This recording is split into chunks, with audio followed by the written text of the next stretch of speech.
શરૂઆત ત્યાંથી થાય. શરૂઆત ત્યાંથી થાય. બાલ મંદિર, તમે બાલ મંદિર જાઓ નથી તમારે સીધું કોલેજમાં એડમિશન લેવું છે. આપણે સુખારામાં બાલ મંદિર છે કે નહીં? હું કાલે ગયો તો આપણે ત્યાં અહીંયા આપણે મોહનભાઈ આપણા લાઇબ્રેરી આપણે અહીંયા આપણે મંડળી મને બહુ આનંદ થયો કે સુખાલાના આખા એ મંડળી એટલે કે સરપંચ આપણા શંકરભાઈ ને બધાએ મહેનત કરી, પીકે પટેલ ને બધાએ મહેનત કરી અને એક લાઇબ્રેરી ઊભી કરી. હું ગઈકાલે જ ત્યાં દર્શન કરવા ગયો હતો અને મને એટલો આનંદ થયો કે ત્યાં પુસ્તકો વાંચી અને આપણા છોકરાઓ કેળવાઈ રહ્યા છે.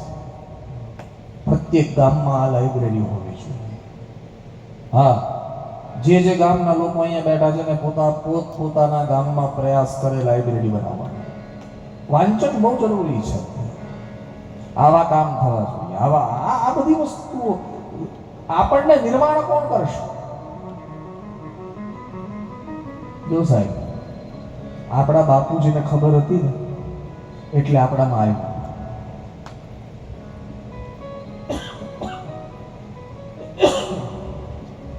સમજાયું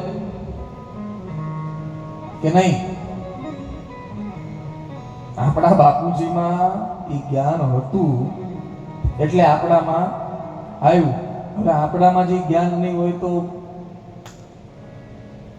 છોકરાઓમાં ક્યાંથી જશે? અત્યારની પેઢી માટે એક બહુ મોટી ચેતવણી છે, વ્યાસપીઠ પરથી આપી રહ્યો છું. આજની પેઢી માટે, અત્યારે જે યુવાન છે ને એની માટે એક ચેતવણી છે કે ચેતી જજો, નહીં તો આવતા 20 વર્ષ પછી તમારા દીકરાઓ તમને ઘરમાંથી બહાર કાઢી મૂકવાના છે. અને એમ કહીને કાઢી મૂકશે કે તમે અમને શીખવાડ્યું શું? ભણાવ્યા તો અમને કોલેજ, ટ્યુશન તો અમને શિક્ષકે આપ્યું, તમે ખાલી પૈસા આપીને છૂટી ગયા. તમારી પાસે અમારી માટે ટાઈમ ક્યાં હતો? તમે તો ફિલ્મ જોવામાં હતા, તમે તો પાણીપુરી ખાવામાં હતા, તમે તો ગાડી ચલાવવામાં હતા, તમે અમારા પર ટાઈમ આપ્યો જ નથી. એટલે નીકળો અમારા ઘરની બહાર. હશે 20 વર્ષ પછી. આજની યુવાન પેઢીને આ સમજવાની જરૂર છે. આ બહુ જરૂર છે. શાસ્ત્રોથી આપણે વંચિત રહી ગયા. સારા શાસ્ત્રો આપણી સામે આવ્યા નહીં. આપણે પ્રયાસ પણ ન કર્યો એ શાસ્ત્ર સુધી પહોંચવાનો. મહાભારત શ્રીમદ ભગવદ ગીતા 18 અધ્યાય 700 શ્લોક. રોજ એક પાનું વાંચો ને તો 2 મહિનામાં પૂરી થઈ જાય. રોજ એક પાનું પણ વાંચો ને તો 2 મહિનાની અંદર તમારી શ્રીમદ ભગવદ ગીતા પૂરી થઈ જાય. વળી પાછી વાંચો. જ્યારે પોતાને સમજ પડવા મળે ત્યારે બીજાને પ્રેરણા આપો કે હવે આ તું વાંચ, હવે આ વાંચ. પોતાના ઘરમાં પ્રેરણા આપો. જરૂરી છે આ બધું. આમ ચાલશે કઈ આ 7 દિવસ હું આ કથા કરીને જેને કઈ કોઈ આપણે બધા કઈ આમ સંન્યાસી નથી બની જવાના. આ ઘણા લોકો એક વાર તો મને પૂછ્યું હતું કે આ તમે આટલી બધી કથા કરો છો, લોકો સુધરતા કેમ નથી? મને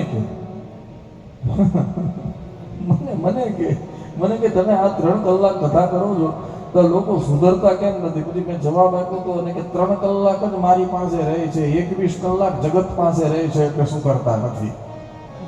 હા, 9 થી 12 જ મારી પાસે બેહે છે, બાકી પછી 12 થી સવારે 9 વાગ્યા સુધી ક્યાં ભટકતા હોય આપણને શું ખબર? ના, બહુ જરૂરી છે. શાસ્ત્ર સુધી પહોંચવું જરૂરી છે. આ વાત તમને કઠણ લાગશે, ક્ષમા કરજો મારા રામ. હા, કદાચ એમ લાગશે કે આ કઠણ વાતો કેમ, પણ હવે કઠણ વાતો નહીં કરીએ ને તો આમ ને આમ તો ક્યાં સુધી ચલાવશો? હા, પોચું ક્યાં સુધી ચલાવશું? કે આ ખાવું તો શેરડી ખાતા ગાંઠ આવવી જોઈએ તો પાછી શેરડી ખાવાની મજા છે. હા, એકલી શેરડીનો રસ પીધા કરો તો તમને જમવા બેસો અને એકલી મીઠાઈ પીરશે તો કેટલું ખાશો?